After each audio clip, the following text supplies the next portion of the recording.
तो मछली कह सकती है ये है सागर।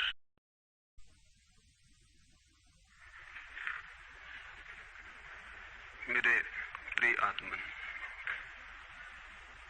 प्रेम क्या है? जीना और जानना तो आसान है, लेकिन कहना बहुत कठिन है। जैसे कोई मछली से पूछे कि सागर क्या है, तो मछली कह सकती है ये है सागर, ये रहा, चारों तरफ वही है। लेकिन कोई पूछे कि कहो क्या है, बताओ मत, तो बहुत कठिन हो जाएगा मछली को। आदमी के जीवन में भी जो श्रेष्ठ है, सुंदर है और सत्य है, उसे जिया जा सकता, जाना जा सकता, हुआ जा सकता, लेकिन कहना बहुत मुश्किल है। और दुर्घटना और दुर्भाग्य यह है कि जिसमें जिया जाना चाहिए, जिसमें हुआ जाना चाहिए, उसके संबंध में मनुष्य जाति 5-6 हजार वर्ष से केवल बातें कर रही है। प्रेम की बात चल रही है, प्रेम के गीत गाए जा रहे हैं, प्रेम के भजन गाए जा रहे हैं, और प्रेम का मनुष्य के जीवन में कोई स्थान नहीं है। अगर आदमी के भीतर खोजने जाएं तो प्रेम से ज्यादा असत्य शब्द दूसरा नहीं मिलेगा। और जिन लोगों ने प्रेम को असत्य सिद्ध कर दिया है और जिन्होंने प्रेम की समस्त धाराओं को अवरुद्ध कर दिया है, और बड़ा दुर्भाग्य यह है कि लोग समझते हैं वे ही प्रेम के जन्मदाता भी हैं।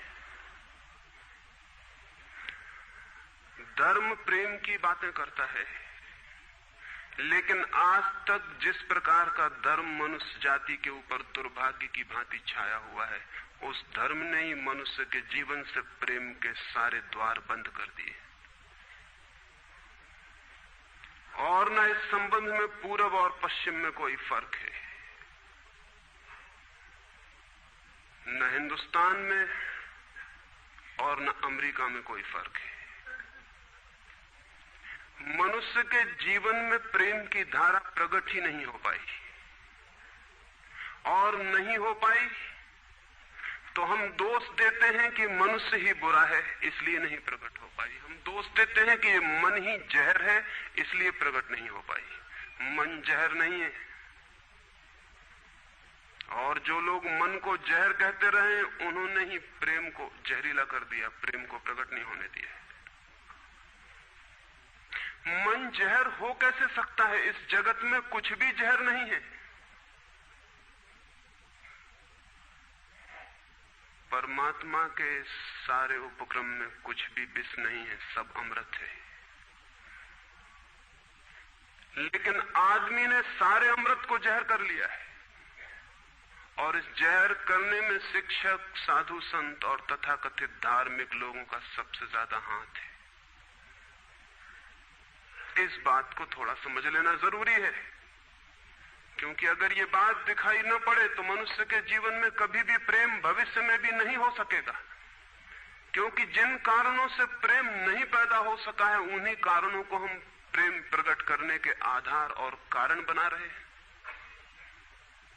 हालतें ऐसी हैं कि गलत सिद्धांतों को अगर हजारों वर्ष तक दोहराया जाए तो फिर हम ये भूल ही जाते हैं कि सिद्धांत गलत हैं, और दिखाई पड़ने लगता है कि आदमी गलत है, क्योंकि उन सिद्धांतों को पूरा नहीं कर पा रहा है। मैंने सुना है एक सम्राट के महल के नीचे से एक पंखा बेचने वाला गुजरता था और जोर से चिल्ला रहा था कि अनूठे और अद्भुत पंखे मैंने निर्मित किए हैं।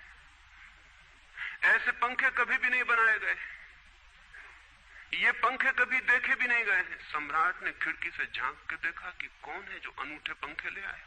सम्राट के पास सब तरह के पंखे थे, दुनिया के कोने कोने में जो मिल सकते थे। और नीचे देखा, गलियारे में खड़ा हुआ एक आदमी, साधारण 2-2 पैसे के पंखे होंगे, और चिल्ला रहा है कि अनूठे, अद्वितीय।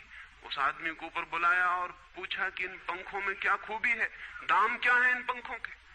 उस पंखे वाले ने कहा कि महाराज, दाम ज्यादा नहीं है, पंखे को देखते हुए दाम बहुत कम है, सिर्फ 100 रुपए का पंखा है। सम्राट ने कहा 100 रुपए? ये 2 पैसे का पंखा जो बाजार में जगह जगह मिलता है, 100 रुपए दाम, क्या है इसकी खूबी? उस आदमी ने कहा, खूबी ये पंखा 100 वर्ष चलता है, 100 वर्ष के लिए गारंटी है, 100 वर्ष से कम में खराब नहीं होता है। सम्राट ने कहा, इसको देख के तो ऐसा लगता है कि सप्ताह भी चल जाए, पूरा तो मुश्किल है। धोखा देने की कोशिश कर रहे हो, सरासर बेईमानी, और वो भी सम्राट के सामने।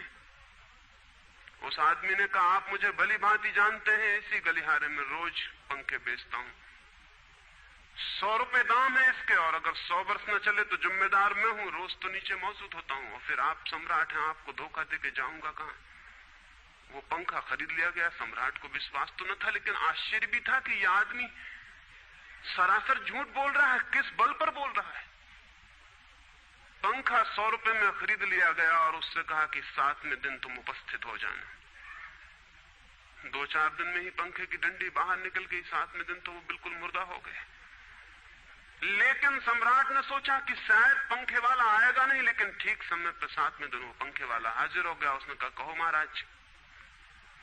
उन्होंने कहा, कहना नहीं, ये पंखा पड़ा हुआ है, टूटा हुआ। ये 7 दिन में ये गति हो गई, तुम कहते 100 वर्ष चलेगा? पागल हो या धोखेबाज, क्या हो? उस आदमी ने कहा कि मालूम होता है आपको पंखा झलना नहीं आता है। पंखा तो 100 वर्ष चलता ही, पंखा तो गारंटीड है। आप पंखा झलते कैसे थे? सम्राट ने कहा, और भी सुनो, अब मुझे ये भी सीखना पड़ेगा कि पंखा कैसे किया जाता है।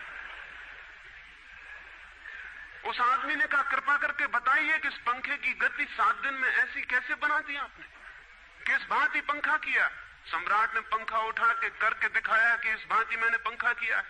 उस आदमी ने कहा, समझ गया, भूल, इस तरह पंखा नहीं किया जाता। सम्राट ने कहा, और क्या रास्ता है पंखा जलने का? उस आदमी ने कहा, पंखा पकड़िए सामने और सिर को हिलाइए।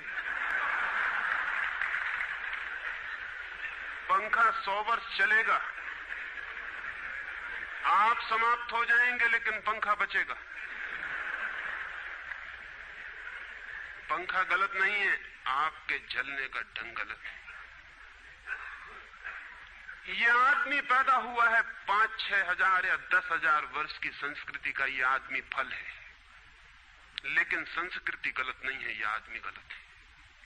आदमी मरता जा रहा है रोज, और संस्कृति की दुहाई चलती चली जाती है कि महान संस्कृति, महान धर्म, महान सब कुछ, और उसका ये फल है। आदमी उसी संस्कृति से गुजरा है और ये परिणाम है उसका।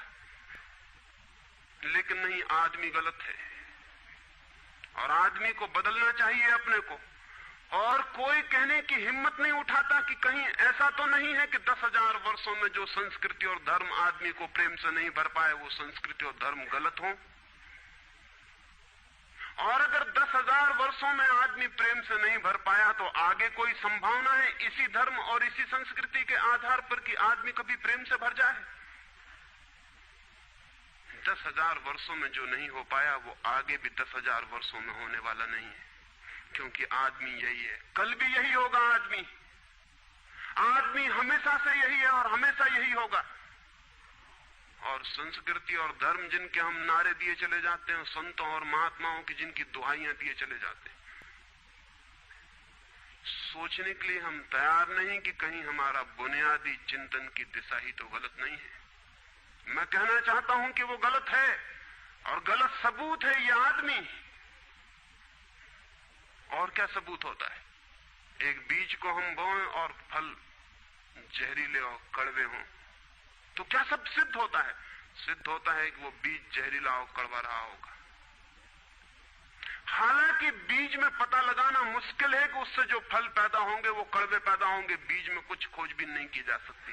बीज को तोड़ो फोड़ो, कोई पता नहीं चल सकता कि इससे जो फल पैदा होंगे वो कड़वे होंगे। बीज को वो 100 वर्ष लग जाएंगे, वृक्ष होगा, बड़ा होगा, आकाश में फैलेगा, तब फल आएंगे और तब पता चलेगा कि वे कड़वे। 10,000 वर्ष में संस्कृति और धर्म के जो बीज बोए गए हैं, ये आदमी उसका फल है, और ये कड़वा है और घृणा से भरा हुआ है।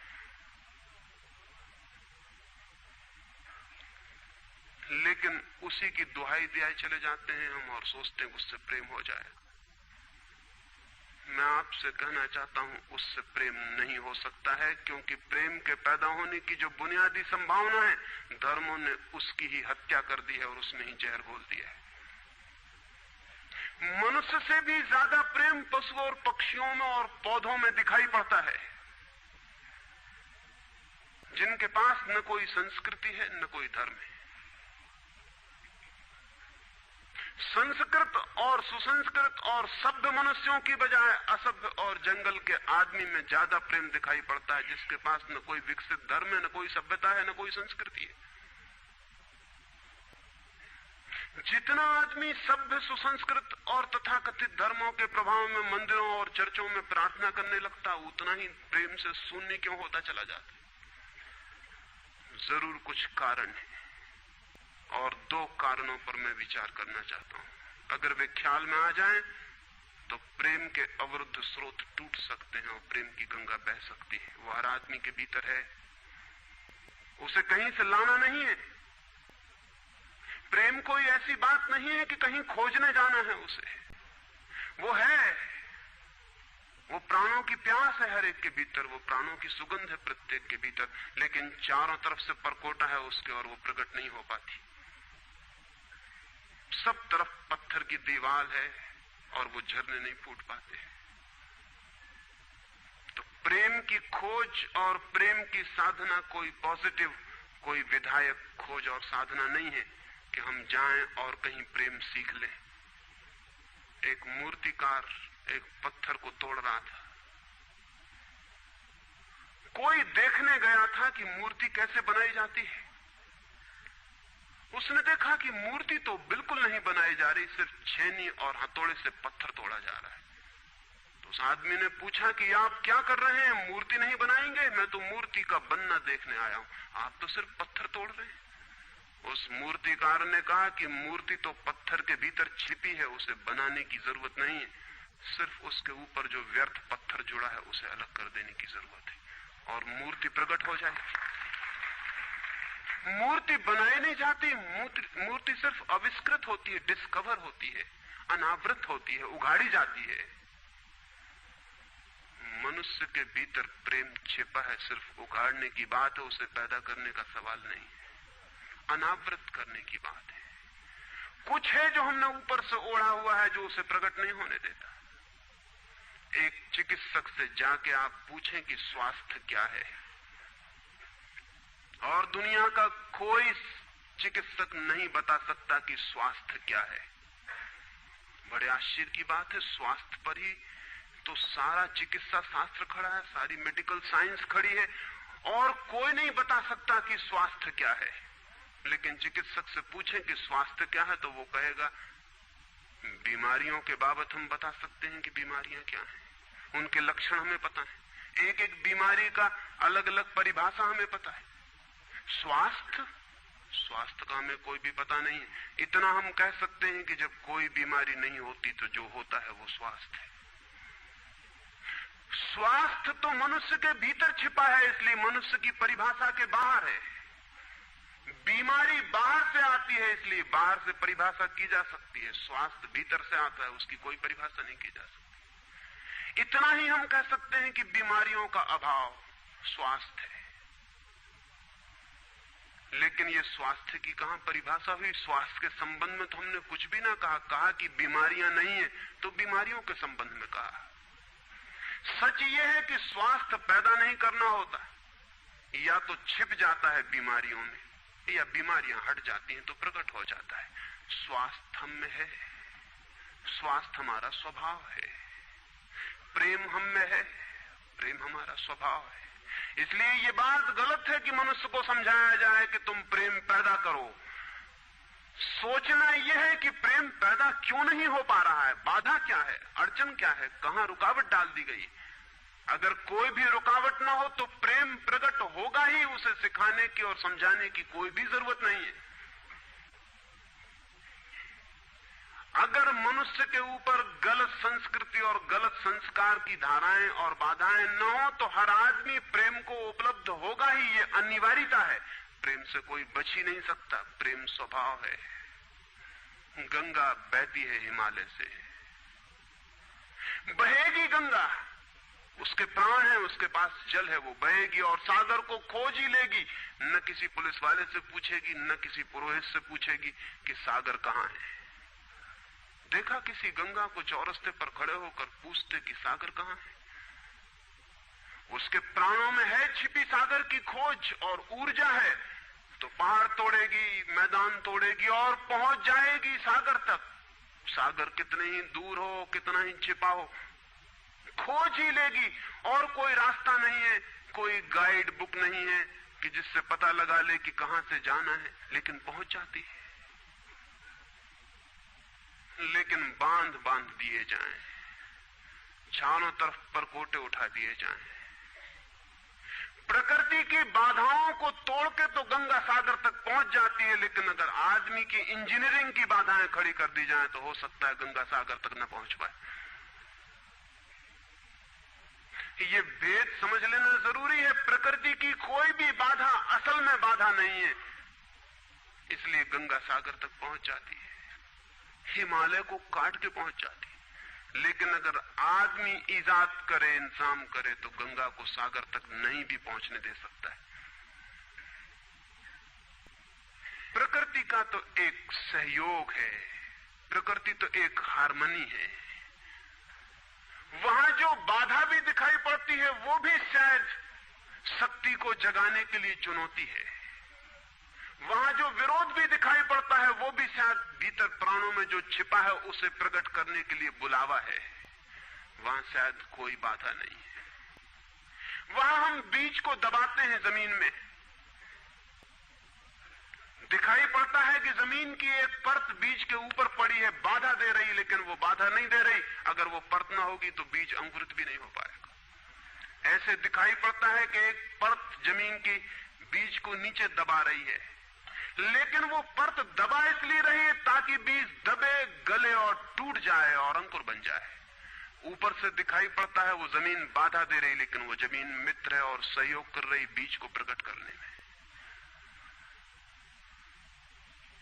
प्रकृति तो एक हार्मनी है, एक संगीतपूर्ण लयबद्धता है, लेकिन आदमी ने जो जो निसर्ग के ऊपर इंजीनियरिंग की है, जो जो उसने अपने यांत्रिक धारणाओं को ठोकने की और बिठाने की कोशिश की है, उससे गंगाएं रुक गई हैं, जगह जगह अवरुद्ध हो गई हैं। और फिर आदमी को दोष दिया जाता है। किसी बीज को दोष देने की जरूरत नहीं है। अगर वो पौधा न बन पाए तो हम कहेंगे कि जमीन नहीं मिली होगी, ठीक, पानी नहीं मिला होगा, ठीक, सूरज की रोशनी नहीं मिली होगी, ठीक। लेकिन आदमी के जीवन में खिल न पाए फूल प्रेम का तो हम कहते हैं तुम हो जिम्मेवार। और कोई नहीं कहता कि भूमि ना मिली होगी, ठीक, पानी ना मिला होगा, ठीक, सूरज की रोशनी ना मिली होगी, ठीक। इसलिए यह आदमी का पौधा अवरुद्ध रह गया, विकसित नहीं हो पाया, फूल तक नहीं पहुंच पाया। मैं आपसे कहना चाहता हूं कि बुनियादी बाधाएं आदमी ने खड़ी की हैं। प्रेम की गंगा तो बह सकती है और परमात्मा के सागर तक पहुंच सकती है। आदमी बना उस लिए है कि वो बहे और प्रेम बहे और परमात्मा तक पहुंच जाए, लेकिन हमने कौन सी बाधाएं खड़ी कर दी? पहली बात, आज तक मनुष्य की सारी संस्कृतियों ने सेक्स का, काम का, वासना का विरोध किया है। इस विरोध ने मनुष्य के भीतर प्रेम के जन्म की संभावना तोड़ दी, नष्ट कर दी। इस निषेध ने, क्योंकि सच्चाई यह है कि प्रेम की सारी यात्रा का प्राथमिक बिंदु काम है, सेक्स है। प्रेम की यात्रा का जन्म गंगोत्री, जहां से गंगा पैदा होगी प्रेम की, वो सेक्स है, वो काम है। और उसके सब दुश्मन है, सारी संस्कृतियां और सारे धर्म और सारे गुरु और सारे महात्मा। तो गंगोत्री पर ही चोट कर दी, वहीं रोक दिया। पाप है काम, अधम है काम, जहर है काम। और हमने सोचा भी नहीं कि काम की ऊर्जा ही, सेक्स एनर्जी ही अंततः प्रेम में परिवर्तित होती और रूपांतरित होती। प्रेम का जो विकास है वो काम की शक्ति का ही ट्रांसफॉर्मेशन है, वो उसी का रूपांतरण है। एक कोयला पड़ा हो और आपको ख्याल भी नहीं आएगा कि कोयला ही रूपांतरित होकर हीरा बन जाता है। हीरे और कोयले में बुनियादी रूप से कोई भी फर्क नहीं है। हीरे में भी वही तत्व हैं जो कोयले में है, और कोयला हजारों वर्ष की प्रक्रिया से गुजर के हीरा बन जाता है। लेकिन कोयले की कोई कीमत नहीं है। उसे कोई घर में रखता भी है तो ऐसी जगह जहां दिखाई न पड़े, और हीरे को लोग छातियों पर लटका के घूमते हैं कि वो दिखाई पड़े। और हीरा और कोयला एक ही है, लेकिन कोई दिखाई नहीं पड़ता कि इन दोनों के बीच अंतर संबंध है, एक यात्रा है।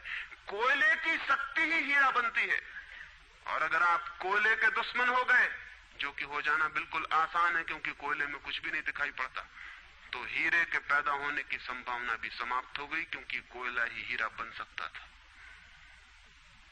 सेक्स की शक्ति ही, काम की शक्ति ही प्रेम बनती है, लेकिन उसके विरोध में सारे दुश्मन हैं उसके, अच्छे आदमी उसके दुश्मन, और उसके विरोध ने प्रेम के अंकुर भी नहीं फूटने दिए, और जमीन से प्रथम से पहली सीढ़ी से नष्ट कर दिया भवन को। फिर वो हीरा नहीं बन पाता कोयला, क्योंकि उसके बनने के लिए जो स्वीकृति चाहिए, जो उसका विकास चाहिए, जो उसको रूपांतरित करने की प्रक्रिया चाहिए, उसका सवाल ही नहीं उठता। जिसके हम दुश्मन हो गए, जिसके हम शत्रु हो गए, जिससे हमारी द्वंद्व की स्थिति बन गई और जिससे हम निरंतर लड़ने लगे, अपनी ही शक्ति से आदमी को लड़ा दिया गया है, सेक्स की शक्ति से आदमी को लड़ा दिया गया है। और शिक्षाएं दी जाती हैं कि द्वंद्व छोड़ना चाहिए, कॉन्फ्लिक्ट छोड़नी चाहिए, लड़ना नहीं चाहिए। और सारी शिक्षाएं बुनियाद में सिखा रही हैं कि लड़ो, मन जहर है तो मन से लड़ो, जहर से तो लड़ना पड़ेगा। सेक्स पाप है तो उससे लड़ो। और ऊपर से कहा जा रहा है कि द्वंद्व छोड़ो। जिन शिक्षाओं के आधार पर मनुष्य द्वंद्व से भर रहा है, वही शिक्षाएं दूसरी तरफ कह रही हैं कि द्वंद्व छोड़ो। एक तरफ आदमी को पागल बनाओ और दूसरी तरफ पागल खाने खोलो कि उनका इलाज करना है। एक तरफ कीटाणु फैलाओ बीमारियों के, और फिर अस्पताल खोलो कि बीमारियों का इलाज यहां किया जाता है। एक बात समझ लेनी जरूरी है संबंध में, मनुष्य कभी भी काम से मुक्त नहीं हो सकेगा। काम उसके जीवन का प्राथमिक बिंदु है, उसी से जन्म होता है। परमात्मा ने काम की शक्ति को ही, सेक्स को ही सृष्टि का मूल बिंदु स्वीकार किया है। और परमात्मा जिसे पाप नहीं समझ रहा, महात्मा उसे पाप बता रहे हैं। अगर परमात्मा उसे पाप समझता है तो परमात्मा से बड़ा पापी इस पृथ्वी पर, इस जगत में, इस विश्व में कोई भी नहीं है। फूल खिला हुआ दिखाई पड़ रहा है, कभी सोचा है कि फूल का खिल जाना भी सेक्सुअल एक्ट है? फूल का खिल जाना भी काम की एक घटना है, वासना की एक घटना है। फूल में है क्या उसके खिल जाने में? उसके खिल जाने में कुछ भी नहीं है। वे बिंदु हैं, पराग के, वीरी के कण हैं, जिन्हें तितलियां उड़ा के दूसरे फूलों पे ले जाएंगी और नया जन्म देंगी। एक मोर नाच रहा है और कवि गीत गा रहे हैं, और संत भी देख के प्रसन्न होंगे, लेकिन उन्हें ख्याल नहीं कि नृत्य एक सेक्सुअल एक्ट है। मोर पुकार रहा है अपनी प्रेयसी को या अपने प्रेमी को, वो नृत्य किसी को रिझाने के लिए। पपीहा गीत गा रहा है, कोयल बोल रही है। एक आदमी जवान हो गया है, एक युवती सुंदर होकर विकसित हो गई है। वो सब की सब सेक्सुअल एनर्जी की अभिव्यक्तियां हैं, वो सब का सब काम का ही रूपांतरण है, वो सब का सब काम की ही अभिव्यक्ति, काम की ही अभिव्यंजना है। सारा जीवन, सारी अभिव्यक्ति, सारी फ्लावरिंग काम की है, और उस काम के खिलाफ संस्कृति और धर्म आदमी के मन में जहर डाल रहे हैं, उससे लड़ाने की कोशिश कर रहे हैं। मौलिक शक्ति से मनुष्य को उलझा दिया है लड़ने के लिए, इसलिए मनुष्य दीनहीन, प्रेम से रिक्त और थोथा और नाकुछ हो गया है। काम से लड़ना नहीं है, काम के साथ मैत्री स्थापित करनी है, और काम की धारा को और ऊंचाइयों तक ले जाना है। किसी ऋषि ने किसी वधू को, 9 वर और वधू को आशीर्वाद देते हुए कहा था कि तेरे 10 पुत्र पैदा हों और अंततः तेरा पति तेरा 11वां पुत्र हो जाए।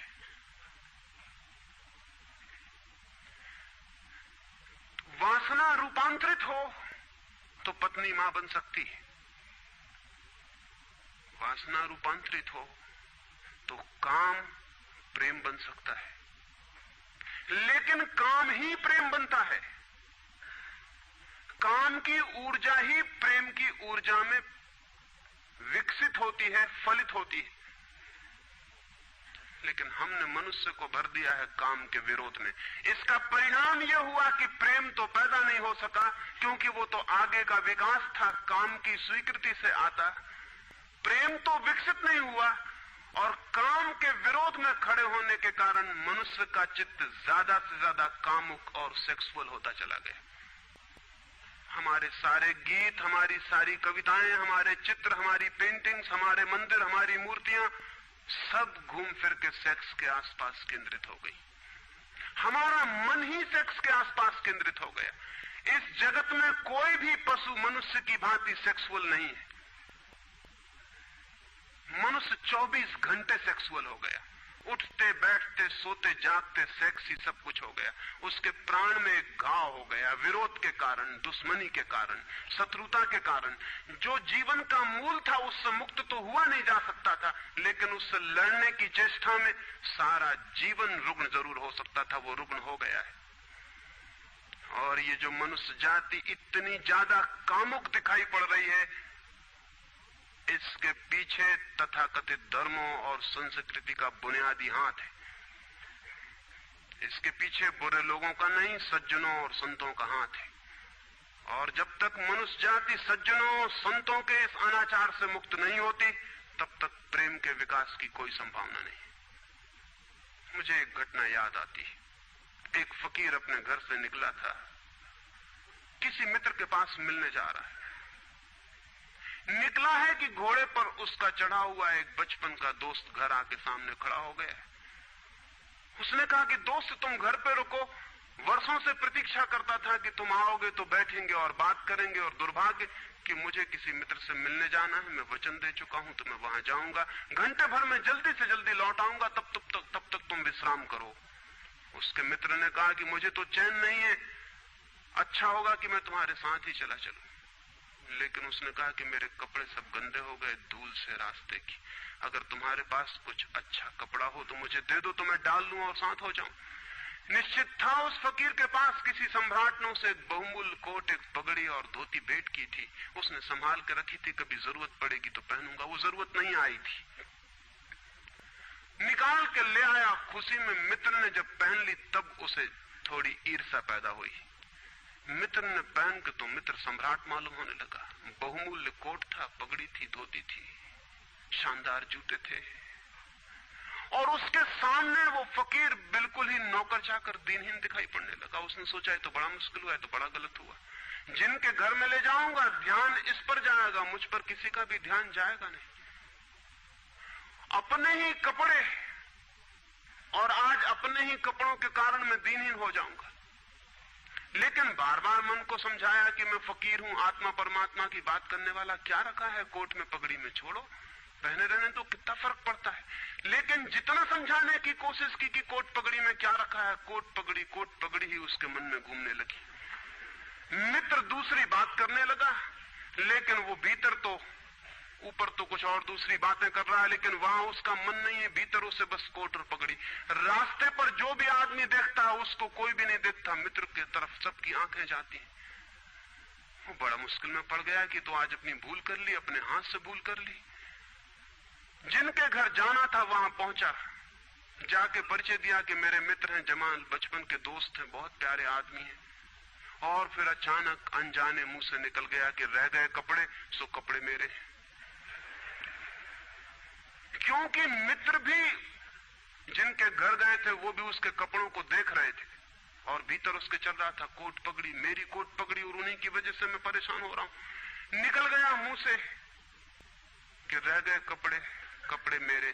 मित्र भी हैरान हुआ, घर के लोग भी हैरान हुए कि क्या पागलपन की बात है। ख्याल उसको भी आया बोल जाने के बाद, तब पछताया कि तो भूल हो गई। पछताया तो और दबाया अपने मन को, बाहर निकल के क्षमा मांगने लगा कि क्षमा कर दो, बड़ी गलती हो गई। मित्र ने कहा मैं तो हैरान हुआ कि तुमसे निकल कैसे गया। उसने कहा कि कुछ नहीं, सिर्फ जबान की चूक हो गई। हालांकि जबान की चूक कभी भी नहीं होती है, भीतर कुछ चलता होता है तो कभी कभी बेमौके जबान से निकल जाता है, चूक कभी नहीं होती। माफ कर दो, भूल हो गई। कैसे ये ख्याल आ गया कुछ समझ में नहीं आता, हालांकि पूरी तरह समझ में आ रहा था कि ख्याल कैसे आया है। दूसरे मित्र के घर गए। अब वो तय करता रहा रास्ते में कि अब चाहे कुछ भी हो जाए, ये नहीं कहना है कि कपड़े मेरे हैं। पक्का कर लेना है अपने मन को। घर के द्वार पर उसने जाके बिल्कुल दृढ़ संकल्प कर लिया कि ये बात नहीं उठानी कि कपड़े मेरे हैं। लेकिन उस पागल को पता नहीं कि जितना वो दृढ़ संकल्प कर रहा है इस बात का, वो दृढ़ संकल्प बता रहा है इस बात को कि उतने ही जोर से उसके भीतर ये भावना घर कर रही कि कपड़े मेरे। आखिर दृढ़ संकल्प किया क्यों जाता है? एक आदमी कहता है कि मैं ब्रह्मचर्य का दृढ़ व्रत लेता हूं, उसका मतलब है उसके भीतर कामुकता दृढ़ता से धक्के मार रही, नहीं तो और कारण क्या है? एक आदमी कहता है कि मैं कसम खाता हूं कि आज से कम खाना खाऊंगा, उसका मतलब यह है कि कसम खानी पड़ रही, ज्यादा खाने का मन है उसका। और तब अनिवार्य रूप में द्वंद्व पैदा होता है। जिससे हम लड़ना चाहते हैं वही हमारी कमजोरी है, और तब द्वंद्व पैदा हो जाना स्वाभाविक है। वो लड़ता हुआ दरवाजे के भीतर गया, संभल संभल के बोला कि मेरे मित्र हैं, लेकिन जब वो बोल रहा है तब उसको कोई नहीं देख रहा, उसके मित्र कोई उस घर के लोग देख रहे हैं। तब फिर उसे ख्याल आया कि मेरा कोट, मेरी पगड़ी। उसने कहा कि दृढ़ता से कसम खाई, इसकी बात नहीं उठानी। मेरा क्या है कपड़ा लत्ता? कपड़े लत्ते किसी के होते हैं, ये तो सब संसार है, ये तो सब माया है। लेकिन ये सब समझा रहा है, लेकिन असलियत तो बाहर से भीतर, भीतर से बाहर हो रही। समझाया कि मेरे मित्र हैं, बचपन के दोस्त हैं, बहुत प्यारे आदमी हैं, रह गए कपड़े, कपड़े उन्हीं के हैं, मेरे नहीं है। पर घर के लोगों को ख्याल आया कि कपड़े उन्हीं के हैं, मेरे नहीं है। आज तक ऐसा परिचय कभी देखा नहीं गया था। बाहर निकल के क्षमा मांगने लगा कि बड़ी भूल हुई जा रही, मैं क्या करूं क्या ना करूं, ये क्या हो गया है मुझे। आज तक मेरी जिंदगी में कपड़ों ने इस तरह से मुझे नहीं पकड़ा था, किसी को नहीं पकड़ा।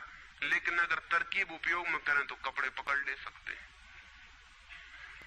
मित्र ने कहा मैं जाता नहीं तुम्हारे साथ, पर वो हाथ जोड़ने लगा कि नहीं ऐसा मत करो, जीवन भर के लिए दुख रह जाएगा कि मैंने क्या दुर्व्यवहार किया। अब मैं कसम खा के कहता हूं कि कपड़ों की बात ही नहीं उठानी। मैं बिल्कुल भगवान की कसम खाता हूं कि कपड़ों की बात नहीं उठानी। और कसम खाने वालों से हमेशा सावधान रहना जरूरी है, क्योंकि जो भी कसम खाता है उसके भीतर उस कसम से भी मजबूत कोई बैठा है जिसके खिलाफ वो कसम खा रहा है। और वो जो भीतर बैठा है वो ज्यादा भीतर है, कसम ऊपर है और बाहर है। कसम चेतन मन से खाई गई है, और जो भीतर बैठा है वो अचेतन की परतों तक समाया हुआ है। अगर मन के 10 हिस्से कर दें तो कसम एक हिस्से ने खाई है, 9 हिस्से उल्टा भीतर खड़ा हुआ है। ब्रह्मचर्य की कसम एक हिस्सा खा रहा है मन का, और 9 हिस्सा परमात्मा की दुहाई दे रहा है। वो जो परमात्मा ने बनाया वो उसके लिए कहा चला जा रहा है, कहे चला जा रहा है। गए तीसरे मित्र के घर। अब उसने बिल्कुल ही अपनी सांसों तक पे संयम कर रखा है। संयमी आदमी बड़े खतरनाक होते हैं, क्योंकि उनके भीतर ज्वालामुखी उबल रहा है और ऊपर से वो संयम साधे हुए हैं। और इस बात को स्मरण रखना कि जिस चीज को साधना पड़ता है, साधने में इतना श्रम लग जाता है कि साधना पूरे वक्त हो नहीं सकती, फिर शिथिल होना पड़ेगा, विश्राम करना पड़ेगा। अगर मैं जोर से मुट्ठी बांध लूं तो कितनी देर बांधे रख सकता हूं? 24 घंटे। जितने जोर से बांधूंगा उतने ही जल्दी थक जाऊंगा और मुट्ठी खुल जाएगी। जिस चीज में भी श्रम करना पड़ता है, जितना ज्यादा श्रम करना पड़ता है उतने जल्दी थकान आ जाती, शक्ति खत्म हो जाती और उल्टा होना शुरू हो जाता। मुट्ठी बांधी जितने जोर से उतने ही जल्दी मुट्ठी खुल जाएगी। मुट्ठी खुली रखी जा सकती है 24 घंटे, लेकिन बांध के नहीं रखी जा सकती है। जिस काम में श्रम पड़ता है उस काम को आप जीवन नहीं बना सकते, कभी सहज नहीं हो सकता वो काम। श्रम पड़ेगा, फिर विश्राम का वक्त आएगा ही। इसलिए जितना सधा हुआ संत होता है उतना ही खतरनाक आदमी होता है, क्योंकि उसका विश्राम का वक्त आएगा। 24 घंटे में घंटे भर को उसे शिथिल होना पड़ेगा, उसी बीच दुनिया भर के पाप उसके भीतर खड़े हो जाएंगे, नरक सामने आ जाएगा। तो उसने बिल्कुल ही अपने को सांस रोक लिया और कहा कि अब कसम खाता हूं कि इन कपड़ों की बात ही नहीं उठानी। लेकिन आप सोच लें उसकी हालत, अगर आप थोड़े बहुत भी धार्मिक आदमी होंगे तो आपको अपने अनुभव से भी पता चल सकता है कि उसकी क्या हालत हुई होगी। अगर आपने कसम खाई हो, व्रत लिए हो, संकल्प साधे हो, तो आपको भली भांति पता होगा कि भीतर क्या हालत हो जाती है। भीतर गया, उसके माथे से पसीना चू रहा है, इतना श्रम पड़ रहा है। मित्र डरा हुआ है उसके पसीने को देखकर कि वो उसकी सब नसें खिंची हुई हैं। वो बोल रहा है एक एक शब्द कि मेरे मित्र हैं, बड़े पुराने दोस्त हैं, बहुत अच्छे आदमी हैं। और एक क्षण को वो रुका, जैसे भीतर से कोई जोर का धक्का आया हो और सब बह गया, बाढ़ आ गई और सब बह गया। और उसने कह दिया, रह गए कपड़े की बात, तो मैंने कसम खा ली है कि कपड़े की बात ही नहीं करनी।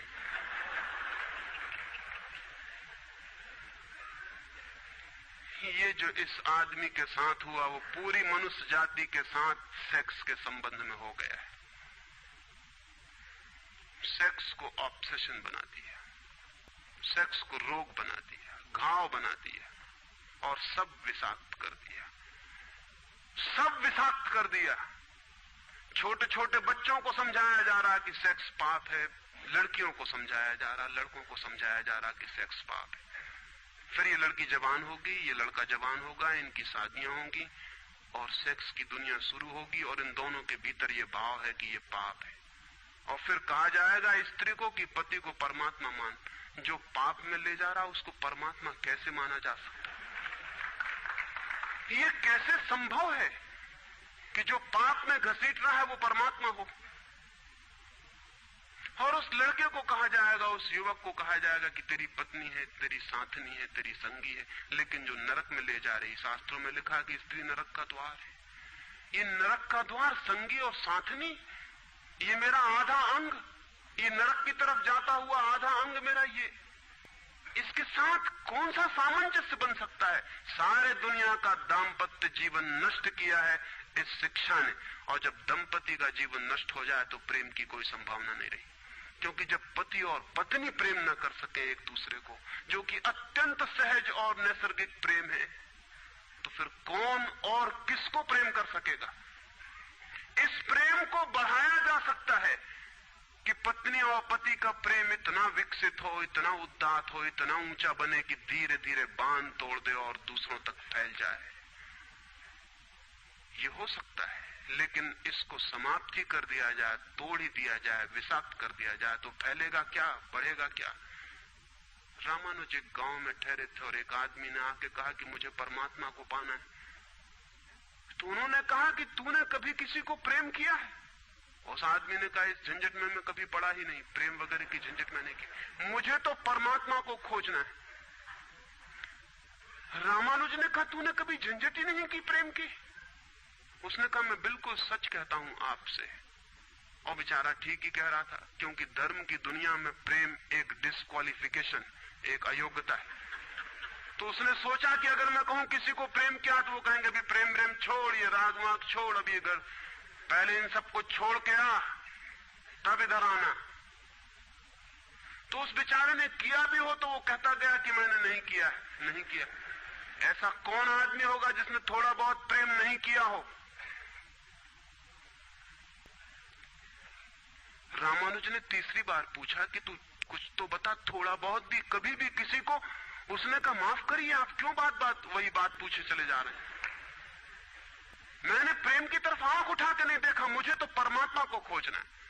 तो रामानुज ने कहा, मुझे क्षमा कर, तू कहीं और खोज, क्योंकि मेरा अनुभव यह है कि अगर तूने किसी को प्रेम किया हो तो उस प्रेम को फिर इतना बड़ा जरूर किया जा सकता है कि वो परमात्मा तक पहुंच जाए। लेकिन अगर तूने प्रेम ही नहीं किया तो तेरे पास कुछ है ही नहीं जिसको बड़ा किया जा सके। बीज ही नहीं है तेरे पास जो वृक्ष बन सके। तो तू जा कहीं और पूछ। और जब पति और पत्नी में प्रेम न हो, जिस पत्नी ने अपने पति को प्रेम न किया हो और जिस पति ने अपनी पत्नी को प्रेम न किया हो, वे बेटों को, बच्चों को प्रेम कर सकते हैं, तो आप गलती में हैं। पत्नी उसी मात्रा में बेटे को प्रेम करेगी जिस मात्रा में उसने अपने पति को प्रेम किया है, क्योंकि ये बेटा पति का ही फल है, उसका ही प्रतिफलन है, उसका ही रिफ्लेक्शन है। ये इस बेटे के प्रति जो प्रेम होने वाला है वो उतना ही होगा जितना उसने पति को चाहा और प्रेम किया हो। ये पति की ही मूर्ति है जो फिर नई होकर वापस लौट आई है। अगर पति के प्रति प्रेम नहीं है तो बेटे के प्रति प्रेम सच्चा कभी भी नहीं हो सकता। और अगर बेटे को प्रेम नहीं किया गया, पालना, पोसना और बड़ा कर देना प्रेम नहीं है,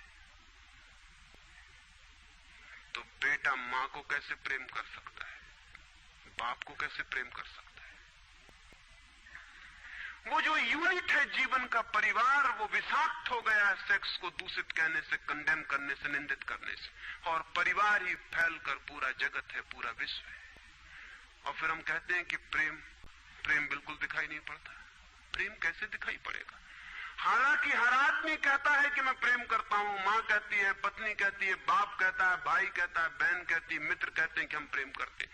सारी दुनिया में हर आदमी कहता है कि हम प्रेम करते हैं, और दुनिया में इकट्ठा देखो तो प्रेम कहीं दिखाई ही नहीं पड़ता। इतने लोग अगर प्रेम करते हैं तो दुनिया में तो प्रेम की वर्षा हो जानी चाहिए थी, प्रेम के फूल ही फूल खिल जाने चाहिए थे, प्रेम के दिए ही दिए जल जाते, घर घर प्रेम का दिया होता तो दुनिया में इकट्ठी इतनी रोशनी होती प्रेम की। लेकिन वहां तो घृणा की रोशनी दिखाई पड़ती है, क्रोध की रोशनी दिखाई पड़ती है, युद्धों की रोशनी दिखाई पड़ती है। प्रेम का तो कोई पता नहीं चलता। झूठी है ये बात, और ये झूठ जब तक हम मानते चले जाएंगे तब तक सत्य की दिशा में खोज भी नहीं हो सकती। कोई किसी को प्रेम नहीं कर रहा है, और जब तक काम के निसर्ग को परिपूर्ण आत्मा से स्वीकृति नहीं मिलती तब तक कोई किसी को प्रेम कर भी नहीं सकता है। मैं आपसे कहना चाहता हूं कि काम दिव्य है, डिवाइन है। सेक्स की शक्ति परमात्मा की शक्ति है, ईश्वर की शक्ति है। इसीलिए तो उससे ऊर्जा पैदा होती है और नया जीवन विकसित होता है। वही तो सबसे रहस्यपूर्ण शक्ति है, वही तो सबसे ज्यादा मिस्टीरियस फोर्स है। उससे दुश्मनी छोड़ दें। अगर आप चाहते हैं कि कभी आपके जीवन में प्रेम की वर्षा हो जाए, उससे दुश्मनी छोड़ दें, उसे आनंद से स्वीकार करें, उसकी पवित्रता को स्वीकार करें, उसकी धन्यता को स्वीकार करें और खोजें उसमें और गहरे, तो आप हैरान हो जाएंगे। जितनी पवित्रता से काम की स्वीकृति होगी उतना ही काम पवित्र होता चला जाता है, और जितनी अपवित्रता और पाप की दृष्टि से काम से विरोध होगा, काम उतना ही पापपूर्ण और कुरूप होता चला जाता है। जब कोई अपनी पत्नी के पास ऐसे जाए जैसे कोई मंदिर के पास जाता है,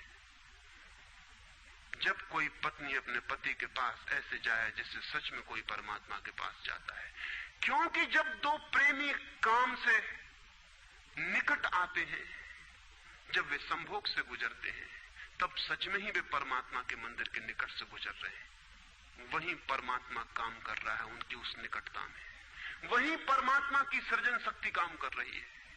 और मेरी अपनी दृष्टि यह है कि मनुष्य को समाधि का, ध्यान का जो पहला अनुभव मिला हो कभी भी मनुष्य के इतिहास में, तो वो संभोग के क्षण में मिला है और कभी नहीं। संभोग के क्षण में ही पहली बार ये स्मरण आया है आदमी को कि इतने आनंद की वर्षा हो सकती है।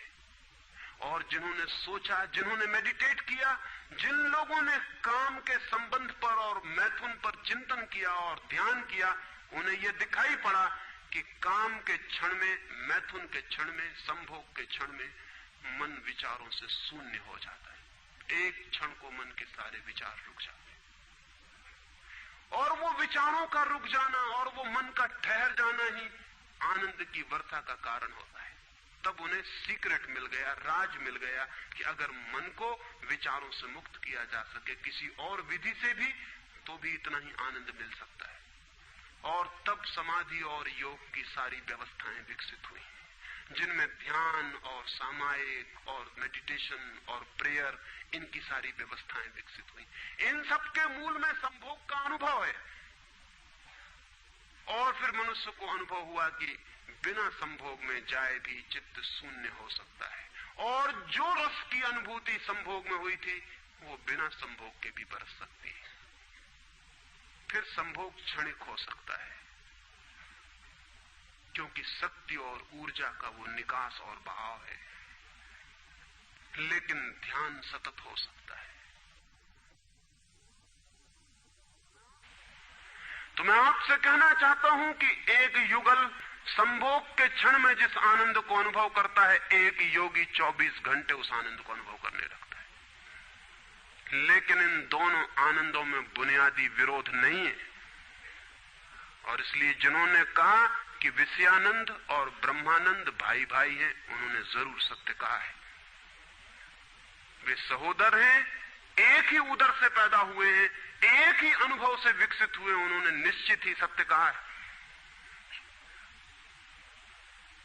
तो पहला सूत्र आपसे कहना चाहता हूं, अगर चाहते हैं कि पता चले कि प्रेम तत्व क्या है, तो पहला सूत्र है काम की पवित्रता, दिव्यता, उसकी ईश्वरीय अनुभूति की स्वीकृति, उसको परम हृदय से, पूर्ण हृदय से अंगीकार।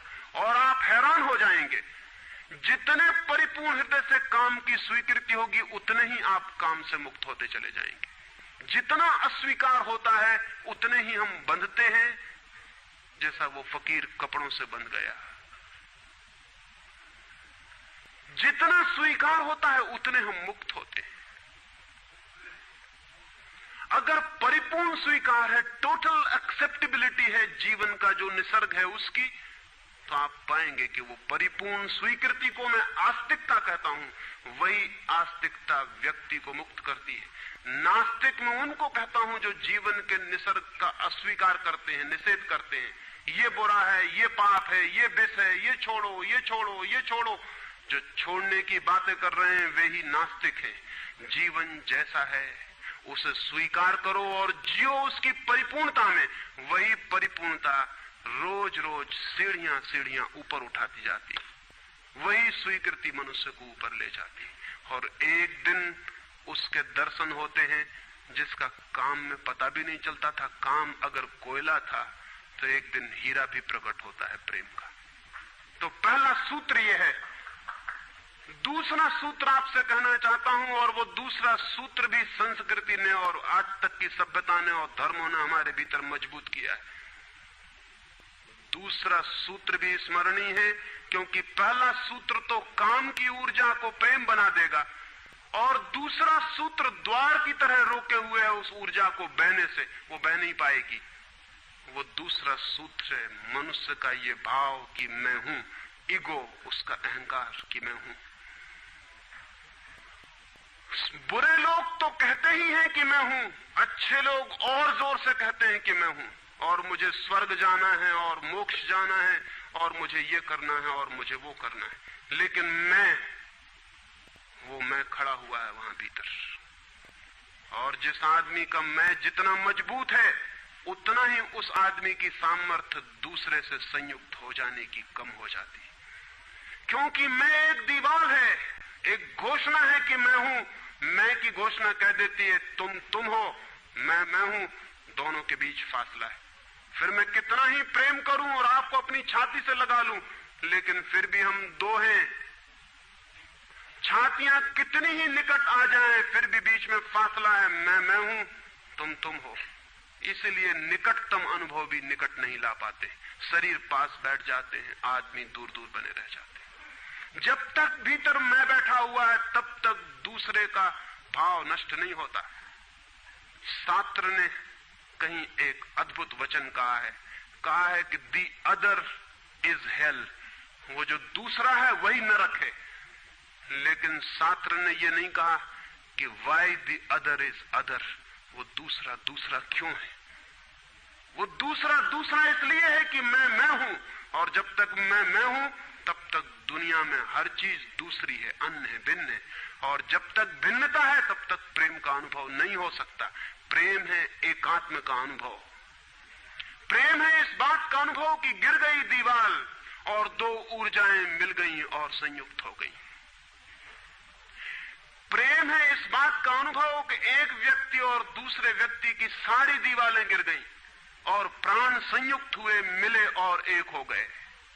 जब यही अनुभव एक व्यक्ति और समस्त के बीच फलित होता है तो उस अनुभव को मैं कहता हूं परमात्मा, और जब दो व्यक्तियों के बीच फलित होता है तो उसे मैं कहता हूं प्रेम। अगर मेरे और किसी दूसरे व्यक्ति के बीच ये अनुभव फलित हो जाए कि हमारी दीवारें गिर जाएं, हम किसी भीतर के तल पर एक हो जाएं, एक संगीत, एक धारा, एक प्राण, तो ये अनुभव है प्रेम। और अगर ऐसा ही अनुभव मेरे और समस्त के बीच घटित हो जाए कि मैं विलीन हो जाऊं और सब और मैं एक हो जाऊं, तो ये अनुभव है परमात्मा। इसलिए मैं कहता हूं प्रेम है सीढ़ी और परमात्मा है उस यात्रा की अंतिम मंजिल। ये कैसे संभव है कि दूसरा मिट जाए? जब तक मैं न मिटूं तब तक दूसरा कैसे मिट सकता है? वो दूसरा पैदा किया है मेरे मैं की प्रतिध्वनि ने। जितने जोर से मैं चिल्लाता हूं कि मैं, उतने ही जोर से वो दूसरा पैदा हो जाता है। वो दूसरी प्रतिध्वनि है, उस तरफ इको हो रही मेरे मैं की। और ये अहंकार, ये ईगो द्वार पर दीवार बन के खड़ी है। और मैं है क्या? कभी सोचा आपने कि ये मैं है क्या? आपका हाथ है मैं, आपका पैर है, आपका मस्तिष्क है, आपका हृदय है, क्या है आपका मैं? अगर आप एक क्षण भी शांत होकर भीतर खोजने जाएंगे कि कहां है मैं, कौन सी चीज है मैं, तो आप एकदम हैरान रह जाएंगे। भीतर कोई मैं खोजे से मिलने को नहीं। जितना गहरा खोजेंगे उतना ही पाएंगे भीतर एक सन्नाटा और शून्य है। वहां कोई आई नहीं, वहां कोई मैं नहीं, वहां कोई ईगो नहीं। एक भिक्षु नागसेन को एक सम्राट मिलिंद ने निमंत्रण दिया था कि तुम आओ दरबार में। तो जो राजदूत गया था निमंत्रण देने, उसने नागसेन को कहा कि भिक्षु नागसेन, आपको बुलाया है सम्राट मिलिंद ने, मैं निमंत्रण देने आया हूं। तो नागसेन कहने लगा मैं चलूंगा जरूर, लेकिन एक बात विनय कर दूं, पहले ही कह दूं कि भिक्षु नागसेन जैसा कोई है नहीं। ये केवल एक नाम है, काम चलाऊ नाम है। आप कहते हैं तो मैं चलूंगा जरूर, लेकिन ऐसा कोई आदमी कहीं है नहीं। राजदूत ने जाके सम्राट को कह दिया कि बड़ा अजीब आदमी है वो कहने लगा कि मैं चलूंगा जरूर, लेकिन ध्यान रहे कि भिक्षु नागसेन जैसा कहीं कोई है नहीं, ये केवल एक काम चलाऊ नाम है। सम्राट ने कहा अजीब सी बात है, जब वो कहता है मैं चलूंगा, आएगा वो आया भी रथ पर बैठकर। सम्राट ने द्वार पर स्वागत किया और कहा भिक्षु नागसेन हम स्वागत करते हैं आपका। वो हंसने लगा, उसने कहा कि स्वागत स्वीकार करता हूं, लेकिन स्मरण रहे भिक्षु नागसेन जैसा कोई है नहीं। सम्राट कहने लगा बड़ी पहेली की बातें करते हैं आप। अगर आप नहीं हैं तो कौन है? कौन आया है यहां? कौन स्वीकार कर रहा है स्वागत? कौन दे रहा है उत्तर? नागसेन मुड़ा और उसने कहा कि देखते हैं सम्राट मिलिंद, ये रथ खड़ा है जिस पर मैं आया। सम्राट ने कहा ये रथ है। तो भिक्षु नागसेन पूछने लगा घोड़ों को निकाल के अलग कर लिया जाए। घोड़े अलग कर लिए गए और उसने पूछा सम्राट से ये घोड़े रथ हैं? सम्राट ने कहा घोड़े कैसे रथ हो सकते हैं? घोड़े अलग कर दिए गए। सामने के डंडे जिनसे घोड़े बंधे थे खिंचवा लिए गए। उसने पूछा कि ये रथ हैं? सिर्फ दो डंडे कैसे रथ हो सकते हैं? डंडे अलग कर दिए गए। चाक निकलवा लिए और कहा ये रथ है? सम्राट ने कहा ये चाक है, ये रथ नहीं है। और एक एक अंग रथ का निकलता चला गया और एक एक अंग पर सम्राट को कहना पड़ा कि नहीं ये रथ नहीं है। फिर आखिर पीछे शून्य बच गया, वहां कुछ भी न बचा। भिक्षु नागसेन पूछने लगा रथ कहां है अब? रथ कहां है अब? और जितनी चीजें मैंने निकाली तुमने कहा ये भी रथ नहीं, ये भी रथ नहीं, ये भी रथ नहीं, अब रथ कहां है? तो सम्राट चौंक के खड़ा रह गया। रथ पीछे बचा भी नहीं था और जो चीजें निकल गई थी उनमें कोई रथ था भी नहीं। तो वो भिक्षु कहने लगा समझे आप, रथ एक जोड़ था, रथ कुछ चीजों का संग्रह मात्र था। रथ का अपना होना नहीं है कोई, ईगो नहीं है कोई। रथ एक जोड़ है। आप खोजे कहां है आपका मैं, और आप पाएंगे कि अनंत शक्तियों के एक जोड़ है। मैं कहीं भी नहीं। और एक एक अंग आप सोचते चले जाएं तो एक एक अंग समाप्त होता चला जाता है, फिर पीछे शून्य रह जाता है। उसी शून्य से प्रेम का जन्म होता है, क्योंकि वो शून्य आप नहीं है, वो शून्य परमात्मा है। एक गांव में एक आदमी ने मछलियों की एक दुकान खोली थी, बड़ी दुकान थी।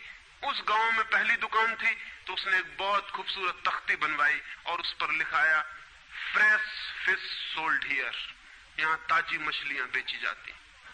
पहले दिन दुकान खुली और एक आदमी आया और कहने लगा फ्रेश फिश सोल्ड हियर, ताजी मछलियां, कहीं बासी मछलियां भी बेची जाती हैं?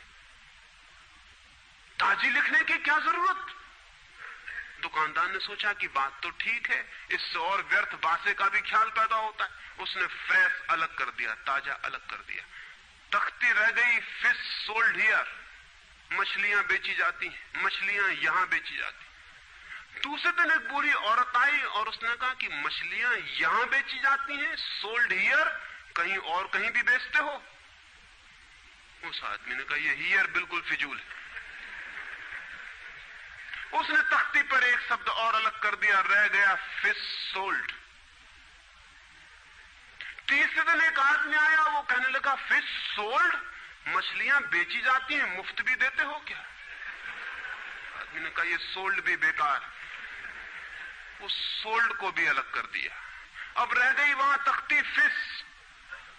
एक बुढ़ा आया और कहने लगा फिश, अंधे को भी मील भर दूर से बांस मिल जाती है, ये तख्ती काहे के लिए लटकाई हुई है यहां? फिश भी चली गई, खाली तख्ती रह गई वहां। और एक आदमी आया और उसने कहा ये तख्ती किस लिए लगाई है, इससे दुकान पे आड़ पड़ती। वो तख्ती भी चली गई, वहां कुछ भी नहीं रह गया। इलिमिनेशन होता गया, एक एक चीज हटती चली गई, पीछे जो शेष रह गया शून्य।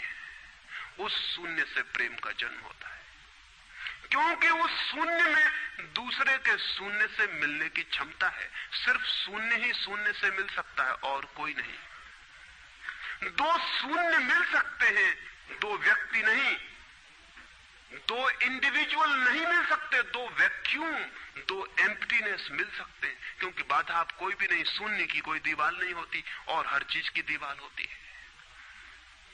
तो दूसरी बात स्मरणीय है, व्यक्ति जब मिटता है नहीं रह जाता, पाता है कि हूं ही नहीं, जो है वो मैं नहीं हूं, जो है वो सब है।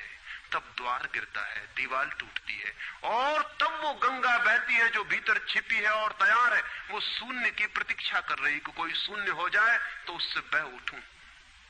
हम एक कुआं खोदते हैं, पानी भीतर है, पानी कहीं से लाना नहीं होता, लेकिन बीच में मिट्टी पत्थर पड़े हैं, उनको निकाल के बाहर कर देते हैं। करते क्या है हम? करते हैं हम एक शून्य बनाते हैं, एक खाली जगह बनाते हैं, एक एम्प्टीनेस बनाते हैं। कुआं खोदने का मतलब है खाली जगह बनाना, ताकि खाली जगह में जो भीतर छिपा हुआ पानी है वो प्रकट होने के लिए जगह पा जाए, स्पेस पा जाए।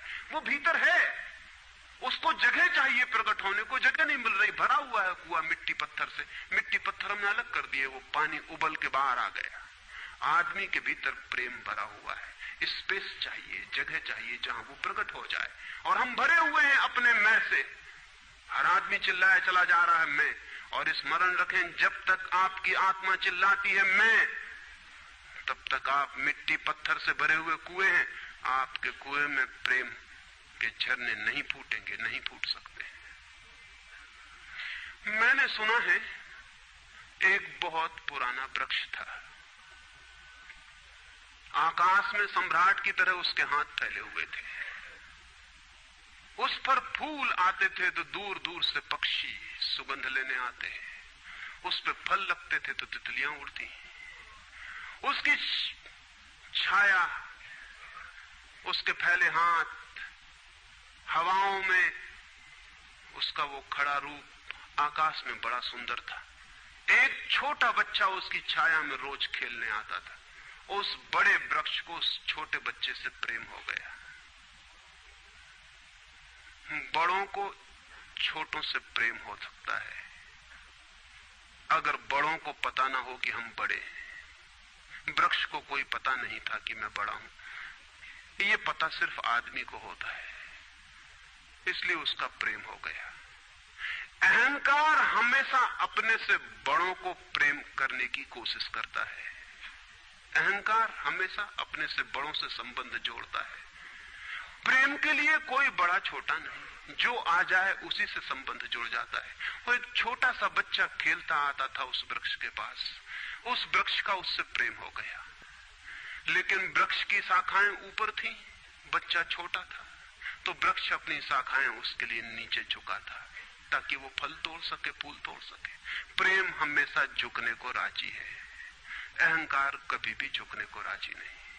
अहंकार के पास जाएंगे तो अहंकार के हाथ और ऊपर उठ जाएंगे ताकि आप उन्हें छू ना सके, क्योंकि जिसे छू लिया जाए वो छोटा आदमी है।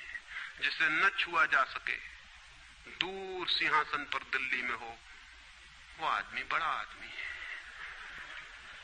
वो वृक्ष के शाखाएं नीचे झुकाती जब वो बच्चा खेलता हुआ आता, और जब बच्चा उसके फूल तोड़ लेता तो वृक्ष बहुत खुश होता, उसके प्राण आनंद से भर जाते। प्रेम जब भी कुछ दे पाता है तब खुश हो जाता है, अहंकार जब भी कुछ ले पाता है तभी खुश होता है।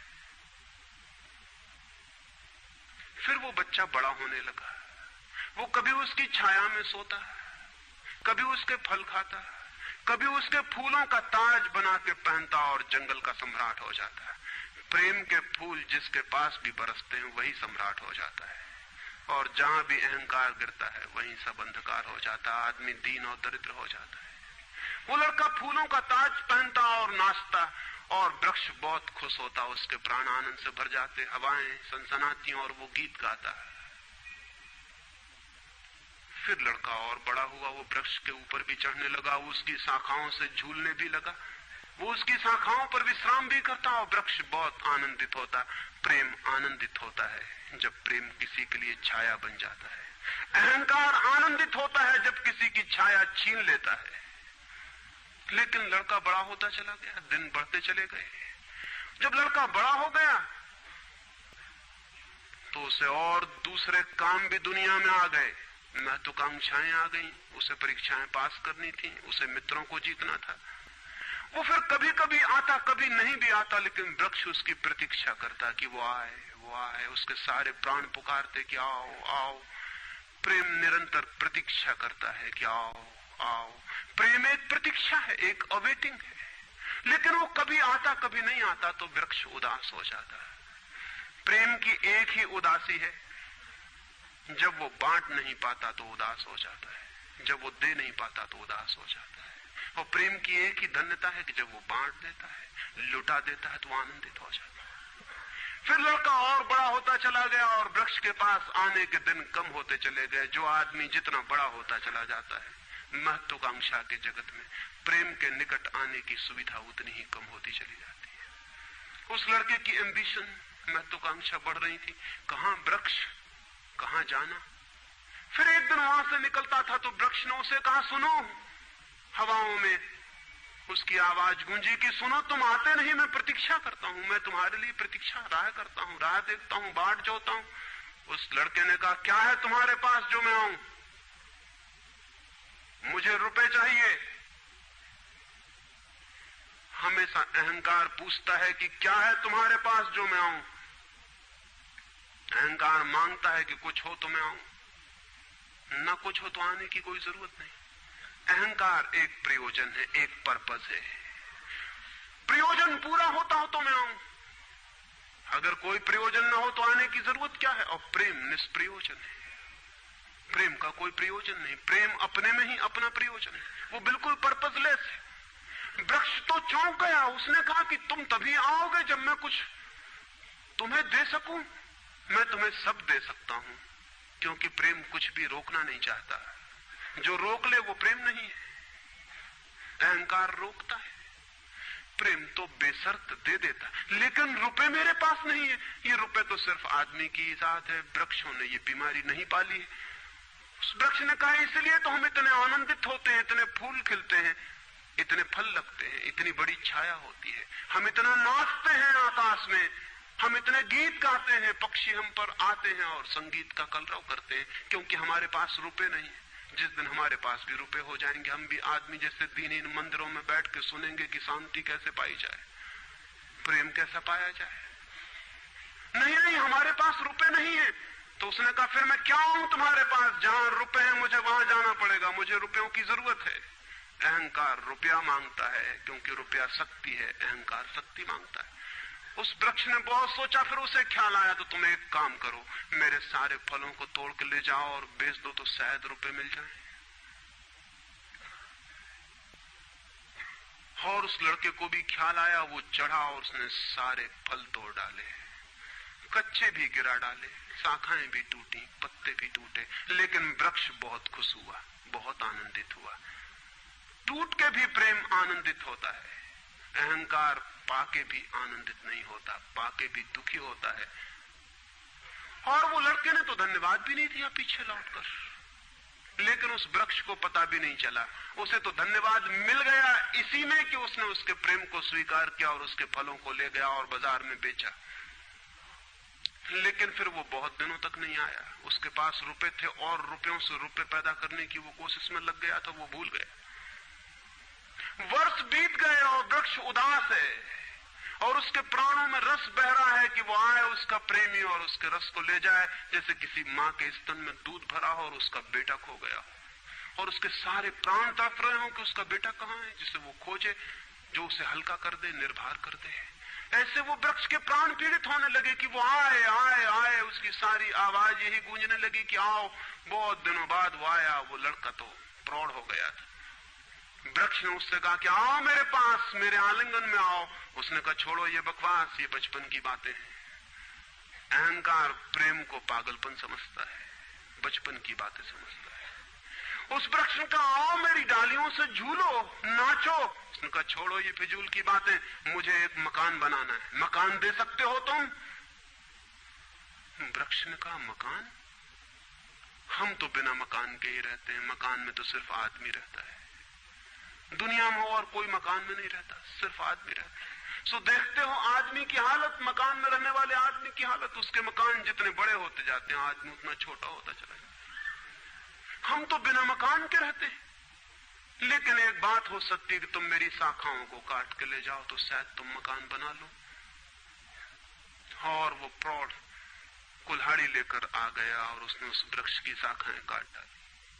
वृक्ष एक ठूंठ रह गया नंगा, लेकिन वृक्ष बहुत आनंदित था। प्रेम सदा आनंदित है, चाहे उसके अंग भी कट जाएं, लेकिन कोई ले जाए, कोई ले जाए, कोई बांट ले, कोई सम्मिलित हो जाए, साझीदार हो जाए। और उस लड़के ने तो पीछे लौट के भी नहीं देखा, उसने मकान बना लिया। और वक्त गुजरता गया, वो ठूंठ रहा देखता, वो चिल्लाना चाहता, लेकिन अब उसके पास पत्ते भी नहीं थे, शाखाएं भी नहीं थी, हवाएं आती और वो बोल भी ना पाता, बुला भी ना पाता। लेकिन उसके प्राणों में तो एक ही गूंज थी कि आओ आओ। और बहुत दिन बीत गए, तब वो बूढ़ा आदमी हो गया था। वो बच्चा, वो निकल रहा था पास से, वृक्ष के पास आके खड़ा हो गया। तो वृक्ष ने पूछा क्या कर सकता हूं और मैं तुम्हारे लिए, तुम बहुत दिनों बाद आए। उसने कहा तुम क्या कर सकोगे? मुझे दूर देश जाना है धन कमाने के लिए, मुझे एक नाव की जरूरत है। तो उसने कहा तुम मुझे और काट लो तो मेरे इस पीड़ से नाव बन जाएगी और मैं बहुत धन्य होऊंगा कि मैं तुम्हारी नाव बन सकूं, तुम्हें दूर देश ले जा सकूं। लेकिन तुम जल्दी लौट आना और सकुशल लौट आना, मैं तुम्हारी प्रतीक्षा करूंगा। और उसने आरे से उस वृक्ष को काट डाला। तब वो एक छोटा सा ठूंठ रह गया और वो दूर यात्रा पर निकल गया। और वो ठूंठ भी प्रतीक्षा करता रहा कि वो आए आए, लेकिन अब उसके पास कुछ भी नहीं देने को। शायद वो नहीं आएगा, क्योंकि अहंकार वहीं आता है जहां कुछ पाने को है। अहंकार वहां नहीं जाता जहां कुछ पाने को नहीं। मैं उस ठूंठ के पास एक रात मेहमान हुआ था, तो वो ठूंठ मुझसे बोला कि वो मेरा मित्र अब तक नहीं आया और मुझे बड़ी पीड़ा होती, कहीं नाव डूब ना गई हो, कहीं वो भटक ना गया हो, कहीं किसी दूसरे किनारे पर विदेश में कहीं भूल ना गया हो, कहीं वो डूब ना गया हो, कहीं वो समाप्त ना हो गया हो। एक खबर मुझे भर कोई ला दे, अब मैं मरने के करीब हूं। एक खबर भर आ जाए कि वो सकुशल है, फिर कोई बात नहीं, फिर सब ठीक है। अब तो मेरे पास देने को कुछ भी नहीं है, इसलिए बुलाऊं भी तो शायद वो नहीं आएगा, क्योंकि वो लेने की ही भाषा समझता है। अहंकार लेने की भाषा समझता है, प्रेम देने की भाषा है। इससे ज्यादा और कुछ मैं नहीं कहूंगा। जीवन एक ऐसा वृक्ष बन जाए और उस वृक्ष की शाखाएं अनंत तक फैल जाएं, सब उसकी छाया में हो और सब तक उसकी बाह फैल जाए, तो पता चल सकता है कि प्रेम क्या है। प्रेम का कोई शास्त्र नहीं है, न कोई परिभाषा है, न प्रेम का कोई सिद्धांत है। तो मैं बहुत हैरानी में था कि क्या कहूंगा आपसे कि प्रेम क्या है, तो बताना मुश्किल है। आके बैठ सकता हूं, अगर मेरी आंखों में दिखाई पड़ जाए तो दिखाई पड़ सकता है, अगर मेरे हाथों में दिखाई पड़ जाए तो दिखाई पड़ सकता है। मैं कह सकता हूं ये है प्रेम, लेकिन प्रेम क्या है? अगर मेरी आंख में न दिखाई पड़े, मेरे हाथ में न दिखाई पड़े, तो शब्दों से बिल्कुल भी दिखाई नहीं पड़ सकता है कि प्रेम क्या है। मेरी बातों को इतने प्रेम और शांति से सुना, उससे बहुत बहुत अनुग्रहित हूं और अंत में सबके भीतर बैठे परमात्मा को प्रणाम करता हूं। मेरे प्रणाम स्वीकार।